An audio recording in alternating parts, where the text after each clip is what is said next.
Hi, everybody, and welcome to Peak Performers Podcast. And today we're going to do something a little different. Going to ask Thor a question that has to do with something he's been experiencing recently from clients, from family members, from friends, and we're just going to flesh it out in a conversation. Let's see how it goes. Welcome to this edition of Peak Performers Podcast with your host, Thor Conklin. Thor will be sharing the necessary tools, strategies, and psychology you'll need to become a peak performer in any area of your life or business. Thor Conklin here. We give you the tricks, the tips, the tools, the strategy, the technology, and the psychology peak performers use in order to get more done and execute at the highest level. If you know what to do but struggle with getting it all done, or simply want to raise your game to the next level, this podcast is for you. Sit back and enjoy. Thor. Yes. This should be interesting. How are you doing this morning? Can I claim no credit for this format? Sure. I'll take all the credit for this format. That's my disclosure. I don't know what's coming, but here it is. What do you think is the root cause for people not keeping their commitments?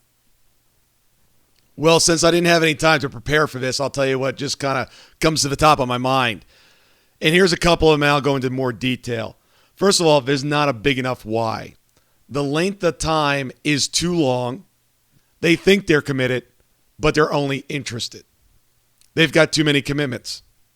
They're not being realistic with the amount of time it takes to accomplish those commitments or to keep them. Accountability, their organization, and they're making emotional decisions. So let's dive into each of those. I'll give you a little bit more background on them. Big enough for why are you doing it? Does it really, really matter? Is there something that's compelling you and moving you forward? Or is there something compelling and moving you away from?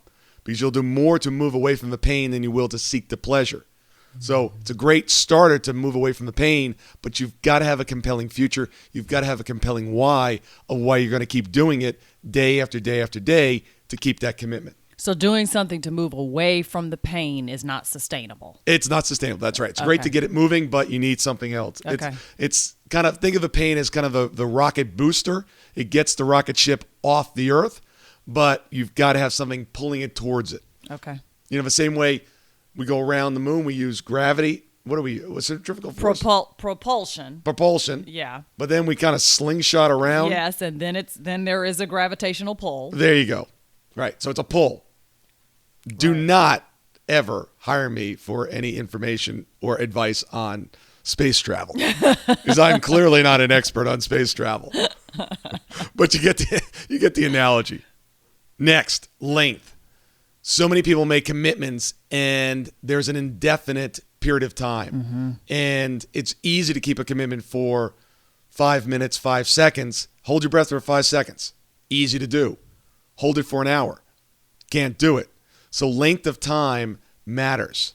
And what have you termed your recent thought discovery about committing to something for a small length of time? Micro commitments. Yeah. Micro commitments are you wake up every single day and you recommit and you make a commitment for that day.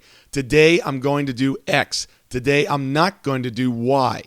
And all you need to do is keep your commitments for 18 hours. But see, I think that is longer than even your original explanation to me about a micro commitment. The way I receive your micro commitment explanation is some people need to be able to commit to something moment by moment. We're always doing that. I really want that chocolate bar, but for the next 5 minutes, I'm not going to eat it. On the 6th minute, I might, but for 5 minutes, I'm not going to. Well, I'm hoping that you can build up to the point where you can make an 18-hour commitment. Sure, but not everyone can start with 18 hours. All right, start with smaller commitments. Yeah. Now, in the gym, I always say, look, after you do a set of 10 and you don't have anything more to give, make a micro commitment. I'm going to get 2 more. Get 2 more. And then say another micro commitment. I'm going to get 1 more. Then do another one. Mm-hmm. Sometimes you have to make a micro commitment to make a micro commitment. Well, yeah, every day. As soon as you get up, start your early morning success ritual. go through it. And I do recommend that you look and you process your email once before you make your commitments for the day, because there might be things that show up that you need to address. Right. True, though, that a lot of goals are presented to us in chunks that are too big and in times that are too far in the future. Particularly things like weight loss or earning a certain amount of money. Yes, and there's future time and there's now time. Future time, it's like, okay, yeah, I'll have time in the future, not a problem. There's not a lot on my calendar, so I'll commit to it. Then that day gets there. Right. And what's happened? Life has caught up with you. Right. And now you have a ton of commitments on that day, and you can't make or do the other commitment. Right. Which brings me to my next point. Too many. People are saying yes, yes, yes, yes. Stop that. It is one of the worst things you can do is overcommit. Because if you got too many things on the calendar, too many things on your agenda, you're not going to get them done. You're going to be running around getting nothing done, being inefficient, ineffective. Next one that I talked about, not being realistic. I see it all the time. People back up appointments, appointment to appointment to appointment. They leave no gaps in their calendar. First of all, you know my opinion on calendars. If you're not using a calendar, it is 2017. If you're not using a paper calendar or an electronic calendar to list out what you have to do, stop. That is the foundation, the basis of everything. You don't have a to-do list. You have a calendar. Your calendar tells you what to do. If it's not scheduled, it's nothing more than a dream. It ain't going to happen.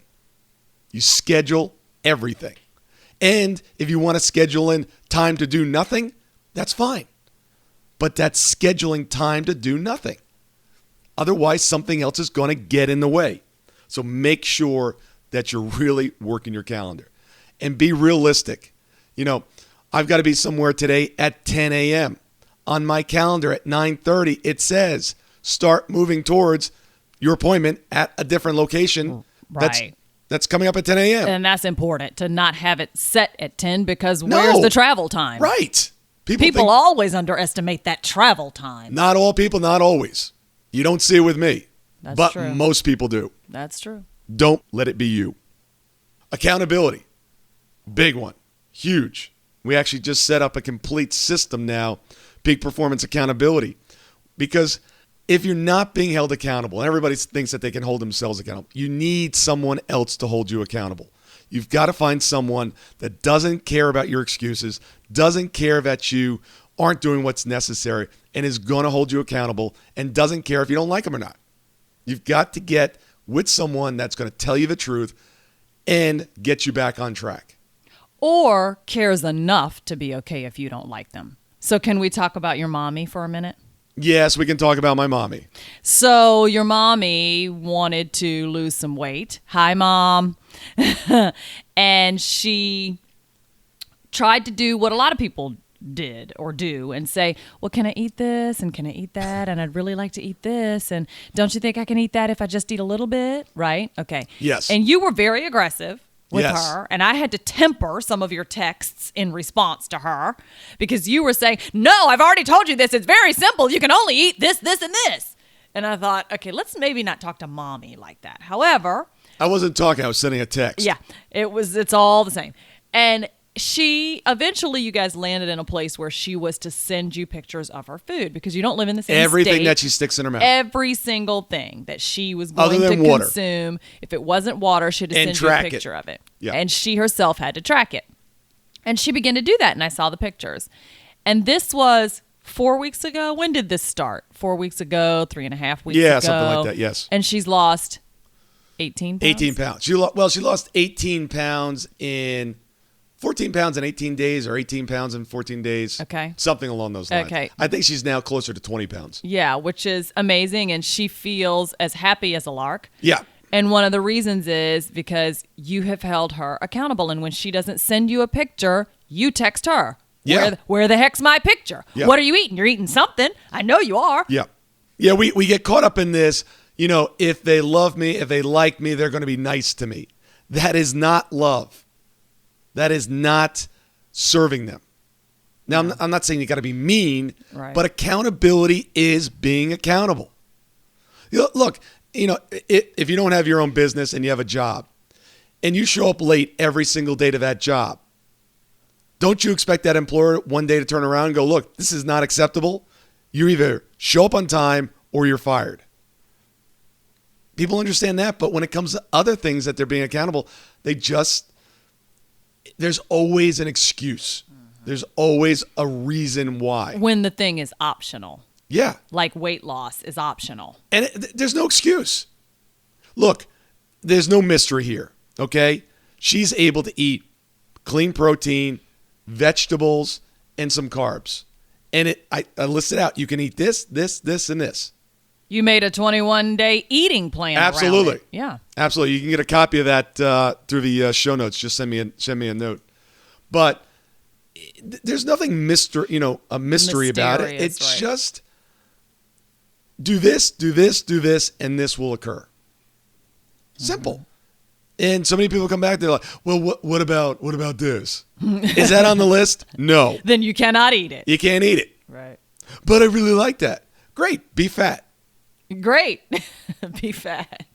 And I'm okay with that. Right. And I really am. If that's what you want, I'm okay. Anyway, enough about accountability. Organize. You've got to be organized. Going back to the calendar, you've got to have everything written down, period.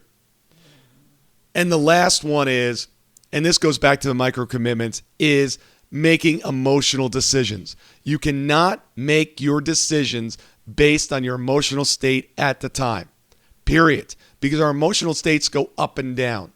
Later in the day, I get tired. My willpower, my ability to say no to things goes down. I'm hungry. I want something sweet. I made a commitment at the beginning of the day that said, today I'm going to eat like this. Today I'm going to exercise like this. Today I'm going to get these things done in my business. Today I'm going to do X. I'm not going to do Y. Tomorrow I can do anything I want. I don't have to work out. I can eat French fries, hamburgers, milkshakes, Coca-Cola, anything I want. But today, one day at a time, this is what I'm doing. Well, I agree with all of that, and I've watched you flesh this out. If you're out there struggling with commitments or struggling with keeping your commitments or even knowing how to make a commitment, drop a line to us. We've got a real proprietary program that we're helping people with, and it's getting them top-notch results. Yeah, the whole reason that you see the stuff that I've created is simply because there was a problem, there was an issue, there was a need in my life that I needed a solution to something. Yeah. And I wasn't finding the answers. So many of the answers were, well, just, learn this, do this, learn more. And it was like, wait a second, you're on this constant, learning loop. Learning loop, exactly. It's like there's got to be a simpler way. So a doing loop. Yeah, there's a doing loop, but it's got to be simple, it's got to be repeatable, and it's got to be something that it's not about the strategy so often. It's about the psychology. And that's what I really focus on. Thanks, Thor. Thank you. Thank you so much for listening today. I really do appreciate your time, and I hope you found today's show valuable. If you would like to receive these shows automatically to your phone or to your computer, simply go to iTunes and subscribe. After listening to several of the shows, if you're so inclined, please leave us a 5-star rating, as this helps us reach additional people and spread the message. If you're truly committed to taking your life to the next level and doing whatever it takes to become a peak performer, but something's holding you back, something is blocking your way, and you just can't seem to figure out what it is, send me an email to info@thorconklin.com. And I'd be more than happy to get on the phone with you. We'll schedule a 15-minute discovery call. No obligation, no cost. I absolutely love to hear from the listeners. And if there's something I can do to help, I'd be more than happy to do that. Also, if you found something of great interest in today's show and you want to share that with your friends and family, simply go to my Facebook page, Thor Conklin. Click on the episode, hit the share button, and share it on your page. You can follow me at Twitter @Thor Conklin. The website is thorconklin.com. We're constantly adding new free resources. discussing additional tricks, tips, tools, and strategies on how to be a peak performer. Remember, I try to keep these episodes short so you can listen to them during dot time, doing other things, commuting, driving, walking, working out. Decide to be a peak performer in all that you do. And until tomorrow, have an absolutely amazing day.